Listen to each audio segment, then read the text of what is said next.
bago ka pa lang sa channel na ito, Ate Jane TV, huwag kalimutang pindutin ang notification bell and subscribe button. Sana po hindi naman malaking abala sa inyo ang pagpindot ng subscribe button dahil ang kapalit po nito ay ang pagsuporta para makapag-produce ng mga libreng stories sa mga channels ni Ate Jane. Maraming salamat! Naghiyawan ang magkabilang panig nang dahil sa naging desisyon ng hukom sa harapan. May ilang nagalit sa naging desisyon nito at may ilan namang natuwa at halos maiyak dahil sa wakas ay nakamit din nila ang hustisyang matagal nilang pinaglalaban sa harap ng korte. Taas noong inayos ni William ang lahat ng dokumentong ipinakita niya kanina bago siya nagdesisyong lumapit sa mga kliyente niyang ngayon ay tuwang-tuwa at nag-iiyakan sa sobrang galak sa nangyari. "Congratulations, sir!" aniya sa matandang tinulungan niya sa kaso nito. Agad siyang hinarap ng matandang lalaki at naluluhang niyakap na hindi niya ikinagulat pa. Matamis ang ngiti niyang tinapik ang likod nito bago siya natutuwang hinarap ng matanda. "Pagpalain nawa ng Diyos sa mga katulad mo, iho," aniya bago muling lumandas ang luha sa gilid ng mga mata niya. "Abay kung hindi dahil sa'yo, baka hindi na nabigyan pa ng hustisyang pagkamatay ng anak ko." "Hindi niyo po kailangang magpasalamat sa akin, tatay. Masaya po ako makatulong sa inyo." "May kailangan pa ba akong gawin para mabayaran ka?" "Isang ngiti lang, tay. Sapat na sa akin ang mga ngiti mo." Muli nitong sagot sa matanda bago siya nagdesisyong magpaalam dito at lumabas ng courtroom. Si William ay isang magaling at matalinong abogado. Lahat ng kasong napupunta sa kanya ay walang habas niyang naipapanalo. Kaya naman kapag nalaman ng ibang abogado na siyang makakaharap nila sa korte, sila na rin mismo ang kusang umaatras dahil nasisiguro nilang matatalo lang sila kapag ito na ang nakaharap nila. May sariling law firm ang pamilya ni William. Alam ng lahat na magaling siyang abogado at hindi siya tumatanggap ng malaking pera mula sa mga kliyente. Kaya naman siya na rin ang naging takbuhan ng mahihirap sa bayan nila. Maraming naiinggit sa kanya na sinusubukan ding pabagsakin ang law firm na pinamumunuan niya. Ang ilan sa kanila ay sumubok. Pero hindi kalaunan ay nagsipagbagsakan din dahil hindi si William ang tipo ng abogado na kusang umaatras sa laban, na sila rin mismo ang nagsimula. Nasa labas na siya nang muli niyang marinig ang tawag ng matandang lalaki. Marahan niya itong nilingon ng may ngiti sa labi. Ang mga mata niya ay unti-unting napunta sa alimangong dala ng matandang lalaki. "Hindi namin mababayaran ng perang kabutihan ng puso mo, iho. Pero sana matanggap mo itong muntikong regalo." Dahil nga sa likas na mabait si William, nakangiti niya itong tinanggap mula sa matanda at ikinalaki rin ang mga ngiti nito. "Maraming salamat po sa alimango, tatay." "Balang araw, anak," aniya bago muling lumingon sa binata. "Balang araw, maibabalik rin namin ang kabutihan mo." Nakangiting pinagmasdan ni William ang alimango na nasa kahon sa gilid ng driver's seat. Habang nasa daan pa uwi, ay hindi na maiwasan ni William ang mapaisip kung ano nga bang magandang luto para sa alimangong iyon. "Ano yan?" tanong ni Leslie bago sinalubong ng halik at yakap ang nobyo na ngayon ay kauuwi lang galing trabaho.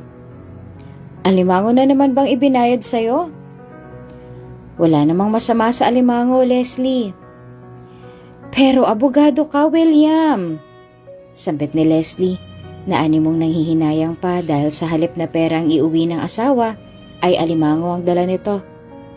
"Nagtatrabaho ka sa korte. Perang dapat na tinatanggap mo, hindi isang lamang dagat. Nung nakaraang linggo ka pa tumatanggap ng mga ganyan. Hindi ka ba nagsasawa?" Hindi naman importante sa akin ang pera, Leslie," sagot niya bago nilagpasan ng nobya at dumiretso sa kwarto upang magbihis. Pagpasok niya sa loob ng kwarto ay agad na natunto ng mga mata niya ang mga kabinet na nakabukas. Base sa ayos nito, tila ba may hinalughog si Leslie sa loob nito. "May hinahanap ka ba sa drawer ko, love?" tanong niya. Mabilis na pumasok sa loob ng kwarto si Leslie at agad na sinarado ang drawer na kanina niya pa pinagmamasdan mula sa malayo. Hinanap ko lang yung suklay ko. Kanina ko pa kasi hinahanap. Paliwanag nito na tinanguan niya lang. May ilang beses niya nang nahuhuli si Leslie na tila ba may hinahalongkat sa mga gamit niya. Kahit na malapit na rin silang ikasal, hindi niya mapigilang maghinala sa nobya. Palagi itong umaalis ng bahay at kapag naman umuwi siya galing ng trabaho, isang magulong kwarto na tila ba hinalughog ng kawatan ang naaabutan niya. Abogado siya at alam niyang nagsisinungaling ang nobya niya base sa mga ikinikilos na to. Kahit na nanginginig sa pwedeng malaman ni William, ay sinika pa rin ni Leslie ang magkilos normal tulad ng dati. Obvious naman na hinahalughog niya ang kwarto ng nobyo, magmula pa kanina, upang magnakaw ng iilang gamit. Ngunit sa kasamaang palad ay wala siyang makita na kahit ano mula doon. Wala akong nahanap. Sagot niya sa kabilang linya, habang abala naman si William sa paglinis ng katawan sa bathroom. Matalino tong kumag na to eh. Wala akong makitang kahit na ano sa loob ng drawer niya. Baka naman itinatago niya pa sa loob ng saya ng magulang niya. Huwag kang mag-alala. Panigurado ni Leslie sabay bulong sa kausap. Once na magkita kami ng soon-to-be mother-in-law ko, hahalughugin ko ang buong bahay nila at nang makaalis na rin ako sa impyernong to. Mahal ni William si Leslie. May ilang buwan na rin silang nagsasama sa iisang bahay ni Leslie. Kaya naman kahit na papaano ay buo ang loob nito sa dalaga. Malapit na silang ikasal at nagpaplano na ring lumugar sa tahimik.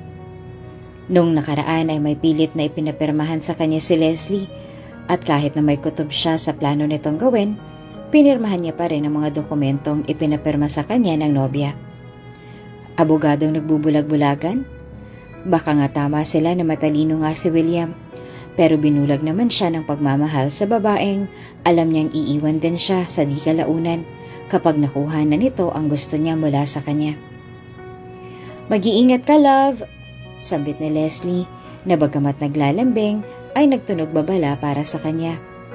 Ngumiti ito sa kanya bago hinalikan ang pisngi ni William. Hihintayin kita mamaya, William. Sige, mauna na ako. May trial na kailangang puntahan ngayon si William at napagkasunduan nga nilang dalawa ng kliyente niya na magkita sa restaurant na malapit lang sa condo unit niya. Habang naglalakad patungo sa loob ng building, ay agad siyang napatingala sa mga trabahador na nasa taas. Tila ba nagtatalo ang mga ito base sa ekspresyong nakikita niya sa mga mukha nito.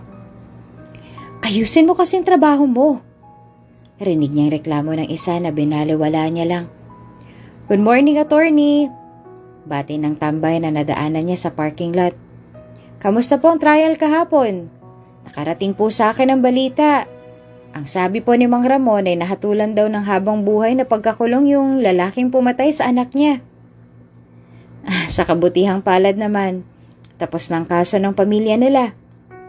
Ngiti niya sa lalaking kausap. Salamat nga po pala sa tulong niyo sa kanila. Muli nitong sambit ng initian niya. Kung meron po kayong ipapagawa sa akin, libre ko pong gagawin bilang pasasalamat na rin po sa pagtulong niyo sa kanila. Hindi na kailangan, Bert. Pagtanggi niya. Binigyan na ako ng alimango ni Mang Ramon kahapon. Sapat na yun para sa akin. The best ka talaga, attorney. Puri nito. Sige po, attorney. Mukha pong nagmamadali kayo. May kakausapin lang ako dyan sa loob. Sige, ingat po kayo. Muli nitong paalam. Napagkasunduan nilang dalawa ng kliyente niya na magkita sa loob ng restaurant upang doon pag-usapan ang tungkol sa kaso nito. Hindi tulad nung nakaraan. Medyo bigatin ang lalaking kaharap niya. Kaya naman medyo tumagal din ang usapan nilang dalawa na inabot ng gabi sa sobrang haba. Maraming salamat, attorney. Ngiti ng kliyente niya bago ito tumayo at nakipagkamay sa kanya. Looking forward sa ikalilinis ng pangalan ko. Thank you din, Mr. Romero. Nauna nang lumabas si Mr. Romero, habang si William naman ay nanatili ng ilang minuto sa loob upang tapusing i-review lahat ng documents na ipinakita sa kanya ni Mr. Romero. Hindi pa naman ganoong kabigat ang mga kasong inisinampa sa kanya dahil agawan lang naman sa lupa ang tanging nagpagulo sa lahat. Para kay William, ay hindi naman ganoong kaseryoso ang kaso ni Mr. Romero. Kaya naman hindi niya maiwasang magtaka kung bakit ang ganitong kababaw na alitan ay napupunta pa sa korte. Kung tutuusin ay mareresolba naman ang alitang iyon kung maghaharap ang dalawang panig sa barangay. Tumunog ang cellphone ni William para sa isang tawag. Nang nakita niya ang pangalan ni Leslie sa screen ng cellphone, hindi niya naiwasang magtaka. "Bakit?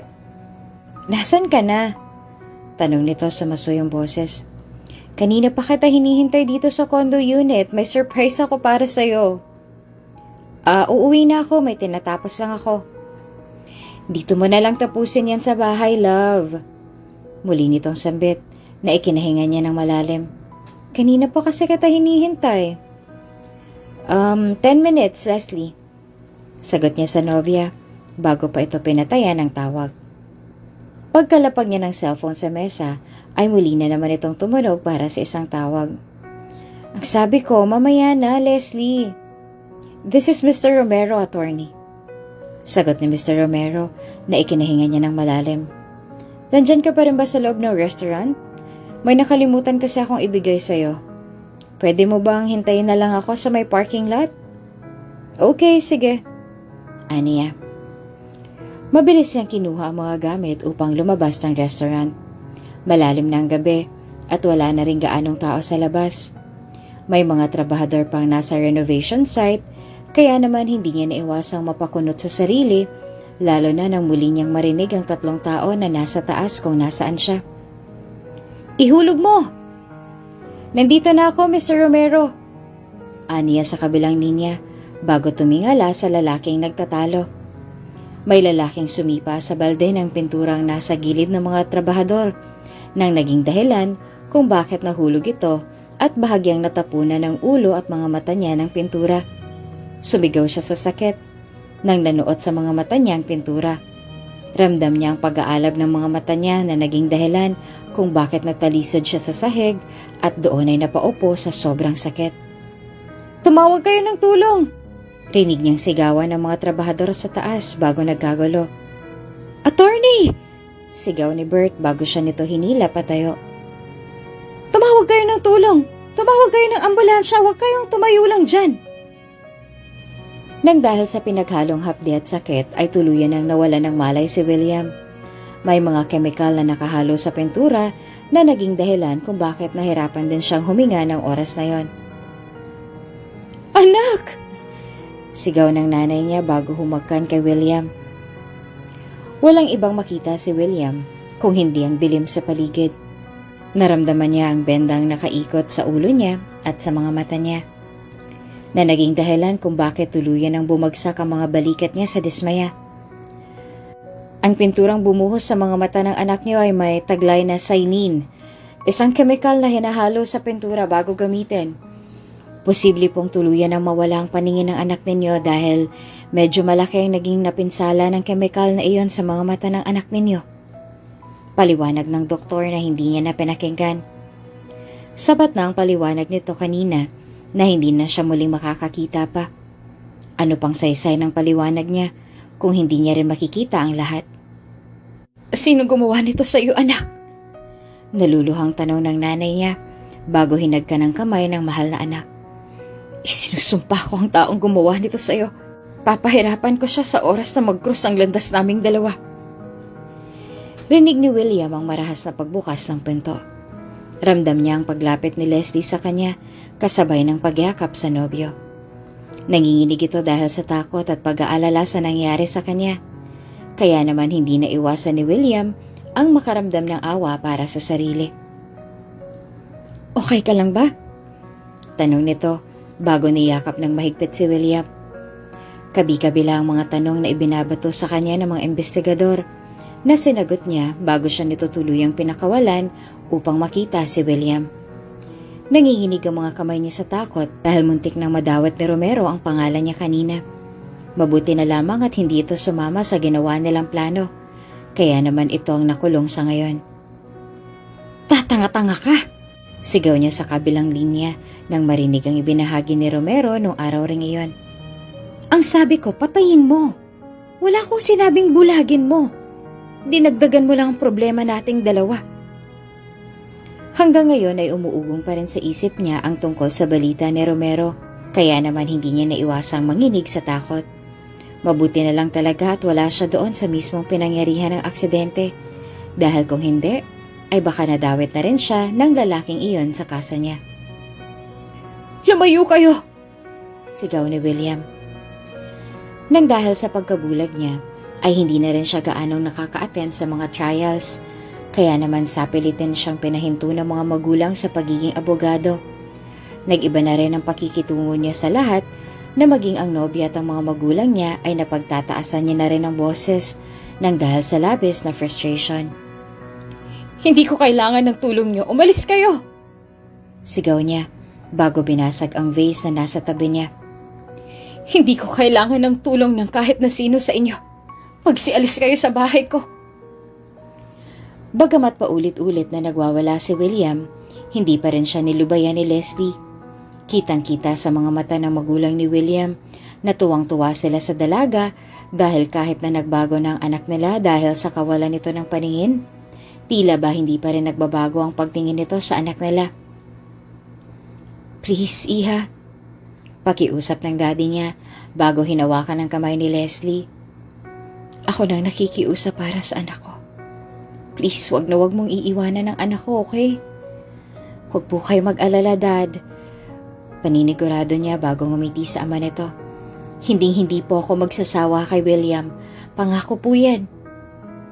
Si Leslie ang naging mata ni William sa paglipas ng ilang buwan. Sa tuwing may kailangan siya, palagi lang itong nasa tabi niya. Palagi niya ring nililibang si William sa tuwing nakikita niyang malungkot ito. Kaya naman kahit na papaano ay nawala rin ang lungkot na nararamdaman niya nang dahil sa aksidenteng nangyari sa kanya. "Leslie?" muling tawag ni William habang naglalakad sa living room. "Leslie, nandyan ka ba?" Pirwisyo. Gigil na bulong ni Leslie bago naglakad patungo sa living room kung nasaan si William. "Nandito ako sa kitchen. Nagluluto ako ng uulamin natin ngayong hapunan." "Medyo mahina ang boses mo. Narito ako sa gilid ng sofa sa tapat mismo ng kusina. Pero naririnig ko ang boses mo na nanggagaling dyan sa kwarto nating dalawa." Paliwanag ni William. Umismid si Leslie nang dahil sa sinabi nito bago siya naglakad patungo rito at iginiya siya paupo sa sofa. "May kinuha lang ako sa kwarto natin." "Anong kinuha mo?" tanong ni William. "Sa drawer ko pa." Paano niya nalamang may kinuha ako sa drawer niya? Tanong sa isip ni Leslie bago muling umayos sa pagkakatayo. Doon ko kasi nilagay lahat ng pantali ko ng buhok. Medyo mainit kaya kumuha ko ng isang peraso." "Hindi nakatali ang buhok mo, Leslie." Bahagyang nanlaki ang mga mata ni Leslie nang dahil sa sinabi nito. Tama si William dahil hindi pa rin nakatali ang buhok nito ngayon, hindi tulad ng sinasabi niya. Oo. Dahil hindi pa ako nakakuha. Tinawag mo ko, 'di ba?" Buwelta ni Leslie bago yumuko at pinadaan ang kamay sa mga mata ni William. "Hindi ka naman nakakakita, 'di ba? Paano mo nalaman na nagsisinungaling ako?" Ngumisi si William sa kanya na ikinanguso niya. "Paningin lang na wala sa akin, Leslie. Hindi ang pakiramdam ko." Sagot niya na tila ba may iba pang pinapahiwatig. "Kaya kong hulaan kung nasan ka. San ka man magpunta." Aminin man o sa hindi ni Leslie ay nakaramdam siya ng takot sa sinabi ni William. Kaya naman kahit na wala pang schedule niya sa pagtakas, ginawa niyang lahat ng makakaya niya upang takasan ang lalaking yon. "Ginawa ko yan para sa'yo," aniya bago ibinigay ang baso ng gatas na malumanay naman na kinuha ni William mula sa kamay niya. "Pagkatapos niyan, bibigyan kita ng massage para naman kahit papaano ay makarelax ka." "Salamat dahil palagi kang nandyan para sa akin, Leslie." Pasasalamat pa ni William sa kanya na inirapan niya. "Mahal na mahal kita." "Sige na, mahiga ka na sa kama mo," sagot ni Leslie bago hinawakan sa braso si William at doon sa pilitang pinahiga.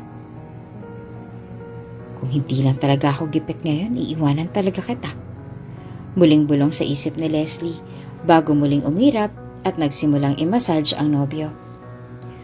Nung umepekto na ang gamot na inilagay niya sa gatas na ininom ni William, dito na siya nagdesisyong isakatuparan lahat ng plano niya. Mabilis niyang isinilid sa bag lahat ng perang nahalungkat niya sa drawer ni William.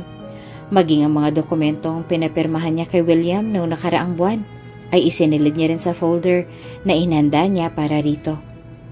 Pagkatapos niyang halungkatin ang lahat ng pera, alahas at mga mamahaling watches na pagmamay-ari ni William, sinunod niya na ang pag-iimpake ng mga damit bago nagdesisyong iwanan ng nobyo at ang condo unit nito sa ganoong ayos. "Ninakawan ka ng babaeng yun, anak!" Sigaw ng mami niya habang hindi makapaniwalang nakatingin sa magulong kwarto ng anak. "Sinira niyang tiwala natin sa kanya." "Wala ka man lang bang masasabi, William?" Baling ng daddy niya sa kanya na hindi niya kinibo. Oo, alam niyang may masamang balak si Leslie sa kanya. Sinamantala nito ang kawalan niya ng paningin at alam niyang mangyayari rin ang bagay na ito. Abogado siya at kota na siya sa mga kasong ito. Hindi niya lang talaga mapigilang madismaya dahil hindi niya sukat akalain na ang babaeng muntik niya ng pakasalan noon ay may maitim din palang balak tulad ng iba. "Simula ngayon dito ka na muna titira," sambit ng nanay niya kasabay ng paglingon sa kabuuan ng mansyon. "Kami na muna ng daddy mong magbabantay sa'yo." Hindi ko po kailangan ng bantay. Kaya ko pong kumilos ng mag-isa," sambit ni William bago siya umalis sa harap ng mga magulang. Bagamat nahihirapan sa pagkapa, ay nagdesisyon na lang si William na magpatuloy. Halos mapamura siya nang marinig niyang pagkabasag ng vase na natabig niya nang dahil sa pagmamagaling. "Fuck! Ayos lang yan, William. Mura lang yan," paniniguro ng nanay niya na sininghalan niya lang. Nagpatuloy lang ang ganoong ayos ni William hanggang sa tuluyan na ngang sumuko ang pareho niyang mga magulang. "Hindi ko kailangan ng caretaker, ma." "Hindi naman para sa'yo, anak. Para sa akin." Pagsisinungaling ng nanay niya na inismeran niya lang. "Medyo mahina na ako at kailangan ko rin ng tutulong sa akin. Mahina na ang likod ko. At hindi na rin ako gaanong nakakatayo, hindi tulad noon." Muli pa nitong sambit habang nakatayo sa harap ng anak na ngayon ay nakaupo na sa wheelchair. Pasimple pang lumingon ang mami niya na asawa nito bago ngumuso at muling nagpatuloy sa pagsisinungaling sa harap mismo ng anak. "Huwag kang mag-alala, William. Hinding-hindi ka guguluhin ng caregiver ko, pangako yan." Paninigurado pa nito bago ngumuso at lumabas sa kwarto ng anak. "Pero please lang, William." Banat naman ang daddy niya na natili lang sa harap ng anak. "Pakisamahan mo naman ng mabuti ang magiging caregiver ng mami mo. Dahil alam kong mahihirapan siyang makakuha ulit ng bago. Mahihirapan lang kayong dalawa ng mami mo kung magsusungit ka sa kanila, anak." "Hindi ko sila susungitan kung hindi nila ako pakikialaman sa buhay ko, Dad." Huminga ng malalim ang daddy niya mula sa narinig sa anak. "Ang kabutihan mo lang naman ang hangad ng mami mo, William." "Kabutihan o awa?" Tanong niya na hindi na nito kinibo. "Lumabas na po kayo, Dad. Gusto ko pong mapag-isa sa ngayon." Hindi makapaniwalang pinagmasdan ni Bea ang kabuuan ng mansyon na pinagsisilbihan niya. Maraming guard sa labas at marami rin namang katulong ang nagtatrabaho sa loob. "Galing ka sa probinsya, no?" Natutuwang tanong ng matandang babaeng sumalubong sa kanya. "Opo." Nahihiya niyang sagot bago naglahad ng kamay sa matandang babae na tinanggap naman ito. "Ako nga po pala si Bea." "Natutuwa ako makilala ka, Bea. Ako nga pala si Teresita."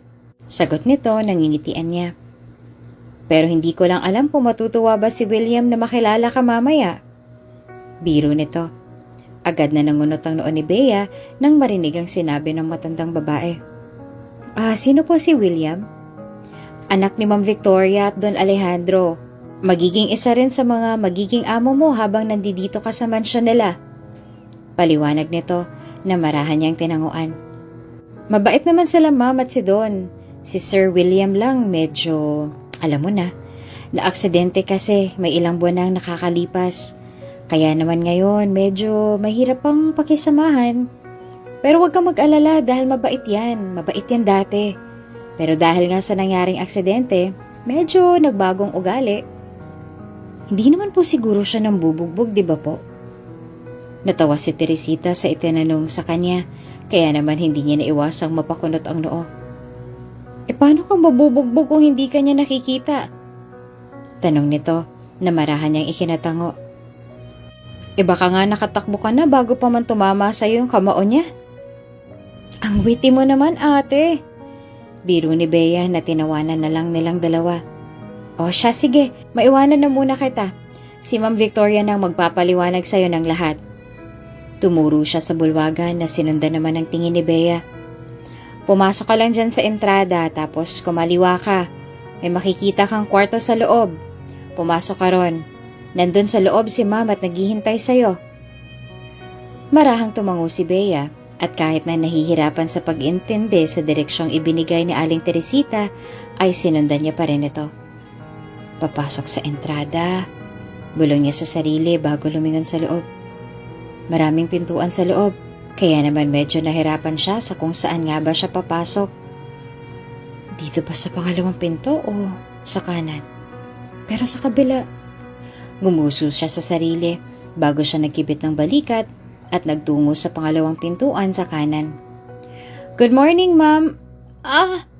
Mabilis na tinakpan ni Bea ang mga mata niya nang makita si William na nakatapis ng tuwalya. Basang-basa ang katawan niya at natitiyak niyang kagagaling lang nito ng banyo. Nang dahil rin sa sigaw ni Bea, ay agad na natabing ni William ang vase na nasa gilid niya na naging dahilan din kung bakit tuluyan itong nalaglag sa sahig at nabasag. Oh my God, William! Don't worry dahil mura lang yan. Sambit ng mami niya nang pumasok ito sa loob bago niya hinila sa braso si Bea at inalis sa kwartong iyon. Hindi ka talaga nag-iingat, bata ka. Sino yung sumigaw? Galit na tanong ni William, dahilan upang bahagyang mapabuntong hininga ang mami niya. Sinong pumasok rito kanina? Ako yon, anak. Boses ng bata, ma. Are you saying ba na matanda na ako? Tila ba naiinsultong tanong ng mami niya sa kanya, na ikinahinga niya na lang ng malalim. Baka yung katulong lang na naglilinis sa labas. By the way, hinatiran lang kita ng towel dahil alam kong kulang yung dala mo. Pagkatapos mo rito, pumanhi ka na sa taas para maipakilala ko na rin sa'yo si Bea. Mabilis na napatalon si Bea sa kinatatayuan nang bumukas ang pintuan at iniluwan nito si Ma'am Victoria. Bakas ang takot sa mukha niya nang magsalubong ang mata nilang dalawa. Ang buong akala niya rin ay pagagalitan siya nito. Ngunit agad na nagbago ang ihip ng hangin nang tuluyan na itong umiti sa kanya. Let's stop? Sambit nito bago ito pumanhik sa taas na sinundan niya. Ako nga pala si Victoria at Alejandro naman ang pangalan ng asawa ko. Unfortunately, wala rito sa Alejandro dahil siyang kasalukuyang namamahala sa firm, lalo na ngayong hindi pa kayang magtrabaho ng anak ko. Yung lalaki nakita mo kanina, siya si William, ang kaisa-isa kong anak. Pasensya na po, ma'am, kung nagkamali po ako ng pintuang pinasukan. That's okay, kaysa naman ibang pintuan na mapasukan mo. Joke. Lahat naman ng tao nagkakamali. Ngiti nito sa kanya na ginantihan niya rin ng ngiti. Wala kang ibang gagawing trabaho dito sa bahay kung hindi ang bantayan ng anak ko. Galit siya sa mundo dahil sa aksidente nangyari sa kanya. Pero huwag kang mag-alala dahil mabait ang anak ko. At hindi kanya magagawang saktan kung yun ang kinakatakot mo. Katulad niya ng sinabi ko, wala kang ibang trabahong gagawin kung hindi ang bantayan lang anak ko. Ikaw ang magsisilbing mata niya sa lahat ng oras. Tumango siya sa paliwanag nito. Hindi mo naman siya kailangang turuan sa lahat ng oras. Kung kaya mong magbantay sa malayo, magbantay ka sa malayo. Ayaw niya nang may nagbabantay sa kanya. Kaya naman sa malayo mo siya babantayan. Maliwanag ba sa'yo, Bea? Yes, ma'am. Ma, nandito na ako. Seryosong sambit ni William habang banay sa pagpukpok ng white cane na ginagamit niya sa paglalakad. Bago mo na naman bang alila? Tanong niya nang maramdaman niya ang presensya ni Bea sa gilid ng ina. Hindi ako alila. Yes, sagot ni Ma'am Victoria bago kumindat kay Bea. Gusto ko lang ipakilala sa'yo si Bea. Siya nang makakasama ko sa lahat ng oras or whenever may meetings ako. Kung may kailangan ka sa akin, pwede ka ring lumapit sa kanya. Nice to meet you, Sir Willie Bumtaratarat Tepepore. Bilong pakilala ni Bea sabay lahat ng kamay sa harap ni William. Kagat-labing sinampal ni Ma'am Victoria ang sarili niya bago tumalikod at doon lihim na tumawa. Nanatili naman na nakalahad ang kamay ni Bea sa harapan ni William, habang si William naman ay tikom ang bibig habang nakikiramdam sa paligid. My name is William, hindi Willie. Sagot ito bago siya tinalikuran at naglakad palabas ng kwarto. Ang sungit naman nun. Usal niya sa sarili bago lumingon kay Ma'am Victoria. Masungit po ba talagang anak ninyo? Kunot noong naglakad pababa ng hagdan si William habang inalala ang boses ng babaeng iyon. Ang kapal naman ng mukha niyang tawagin siya sa pangalang iyon na hindi pa nga siya nagsisimula sa trabaho niya, pero iniinis na siya nito. Habang nagpapalipas ng oras si William sa gilid ng pool, nasa likuran naman ng damuhan si Bea at mariing nakamasid sa binata tulad ng utos ng ina nito. Ang sabi ni Ma'am Victoria, wala akong gagawin dito kung hindi ang bantayan ka. Bulong niya sa sarili habang nakamasid kay William mula sa malayo. Simula nang mawala ng paningin si William, mas lalo lang din namang lumakas ang pakiramdam niya sa paligid. Nararamdaman niya minsan kung may tao sa paligid niya at alam niya ring may nakamasid sa lahat ng kilos niya simula nung una. Mas lalo lamang siyang hindi komportable noong dumating si Bea sa mansyon niya. Sa tuwing lumalabas siya sa bahay, palagi lang itong nakamasid sa kanya mula sa malayo. Aminin man niya o sa hindi, minsan ay naiirita siya sa presensya nito. Ayaw niya namang saktan ng damdamin ng dalaga dahil hindi naman siya ganoon kasama tulad ng sinasabi ng iba. Hindi mo kailangang magtago dyan sa damuhan. Sambit niya na ikinalaki ng mata ni Bea sa gulat. Maraming bubuyog dyan sa pinagtataguan mo. Baka mamagapay ang mukha mo at sa amin mo isisi. Mabilis na umalis si Bea mula sa pagkakatago sa damuhan bago nahihiyang lumapit kay William na ngayon ay tahimik lang nakaupo sa gilid ng pool. Pasensya na sir. Sumusunod lang po ako sa utos. Aniya na hindi sinagot ng binata. Umupo siya sa tabi nito na marahang ikinataas ng kilay ni William. So, pwede ko bang malaman kung anong nangyari dyan sa mga mata mo?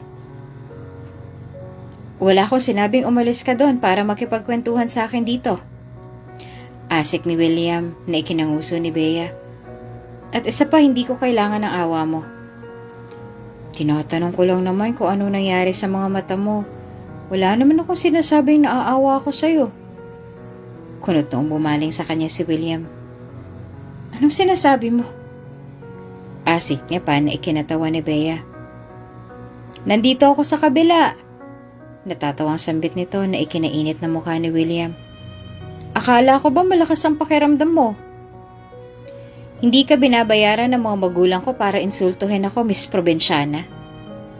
Agad nang umuso si Bea nang dahil sa sinabi sa kanya na wala siyang nagawa kung hindi ang nahihiyang umalis sa pagkakaupo sa gilid ni William. Naramdaman ni William ang ginawa niya, kaya naman wala siyang nagawa kung hindi ang magtaas ng kilay.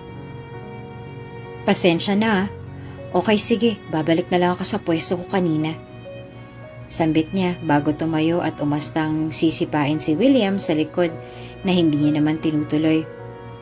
Kung hindi ka lang talaga bulag, hinagis na kita dyan. Rinig ni William ang naiirita nitong usal na ikinangiti niya. May pagkakwela si Bea, kaya naman hindi rin nagtagal ang maraming buwan ay naging magkaibigan din silang dalawa ni William. Minsan ay magkasabay silang kumakain. Hindi kumakain si William kapag wala si Bea sa tabi niya. At isa ito sa mga dahilan kung bakit unti-unti na ring napapalapit ang loob nila sa isa't isa. Alam mo, hindi talaga ako nagsisisi sa pag-hire sa'yo. Natutuwang sambit ni Ma'am Victoria bago hinawakan ang mga kamay ni Bea. Kung hindi dahil sa'yo, baka hanggang ngayon ay madilim pa rin ang mundo ng anak ko. Madilim pa rin naman po ang mundo niya hanggang ngayon. Saad ni Bea na ikitaraas ng kilay nito. Bulag pa rin po siya, ma'am. Bumulalas ng tawang mag-asawa na ikinataas lang ng kilay ni Bea. Nagpatuloy lang si Bea sa pagtatrabaho sa pamilya nila hanggang sa naging magkaibigan silang dalawa ni William. Uuwi kami ng state sa susunod na linggo. Baka magtagal kami doon ng 2 buwan. Balita ni William kay Bea na ikinatigil nito. 2 buwan din ako mawawala dito. Ano namang gagawin niyo sa States? Magbabakasyon. Mahinang sambit ni William na ikinatango ni Bea. Wala sa plano ni William na isiwalat sa dalaga ang plano nitong pagpapaopera sa mata.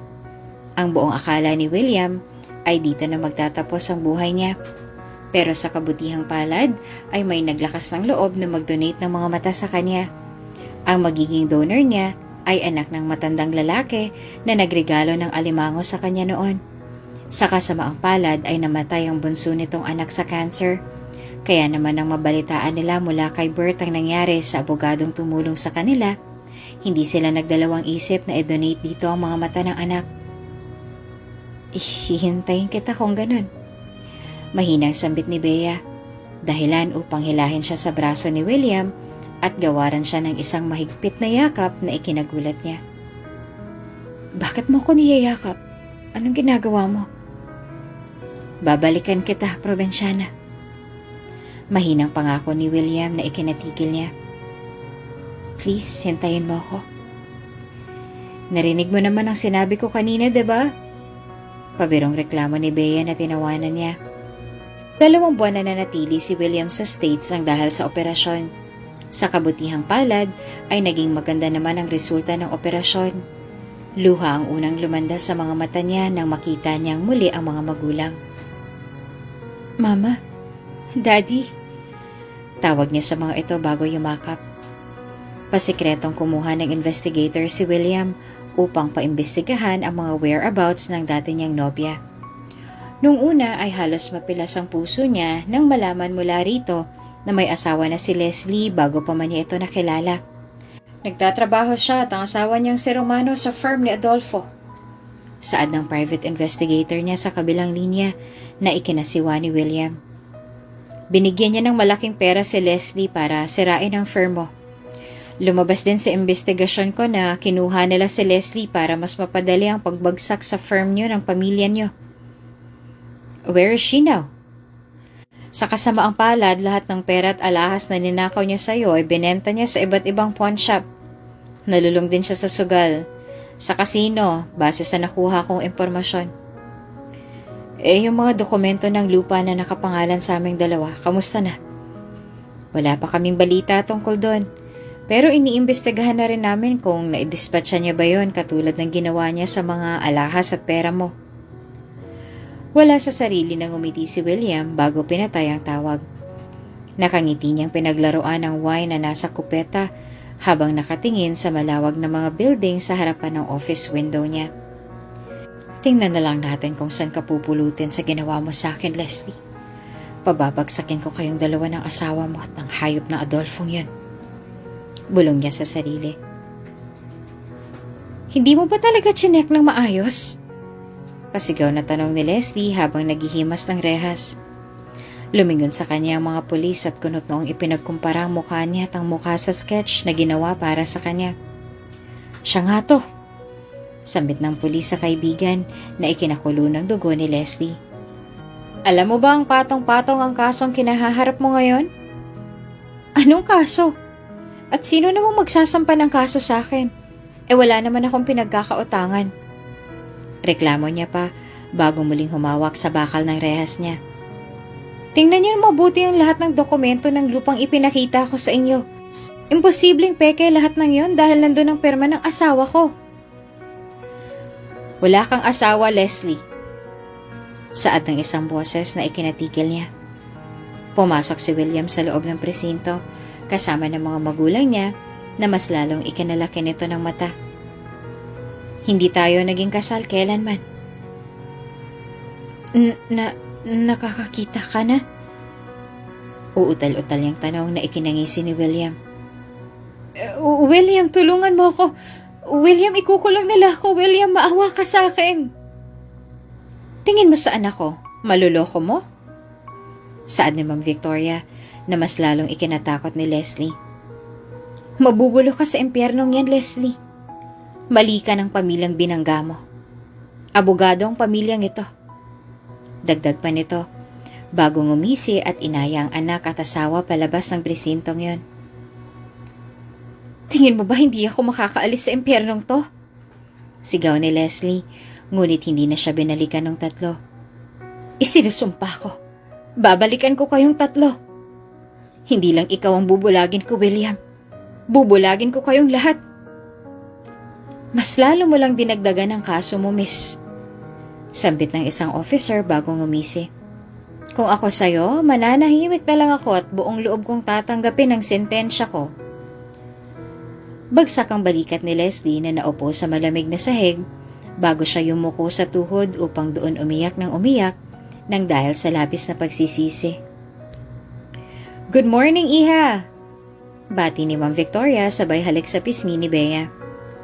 Bahagya pa itong nagulat nang makita niya si William na hanggang ngayon ay ginagamit pa rin ang white cane na palagi niyang hawak simula nung huli silang magkita.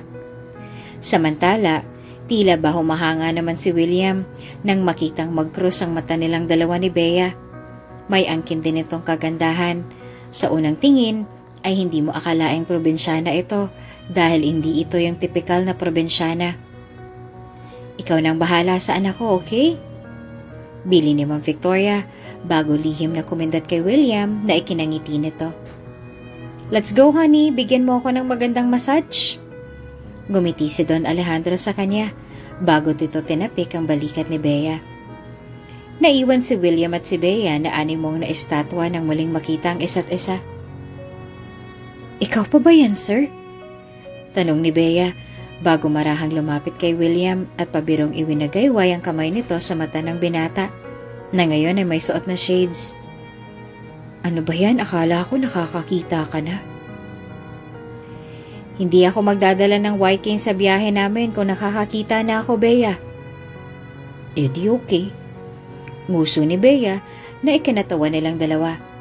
Isinabit ni Bea ang kamay sa braso ng binata bago ito hinila papasok. Ano bang gusto mo pag titimpla kita? Gusto mo ba ng brown chocolate o ng white cane? Ang sabi ko, humagalpak sa tawa si Bea bago muling seryoso. Nagbibiro lang ako, Mr. KJ. Nang sumunod na araw ay tuluyan na ring umamin si William kay Bea na nakakakita na siya. Kaya naman hindi mapagsidla ng tuwa ni Bea sa nalaman. Hindi kalaunan ay umamin din si William sa nararamdaman niya para sa dalaga. Hindi rin naman ito nabigo dahil sa naging sagot nito sa kanya.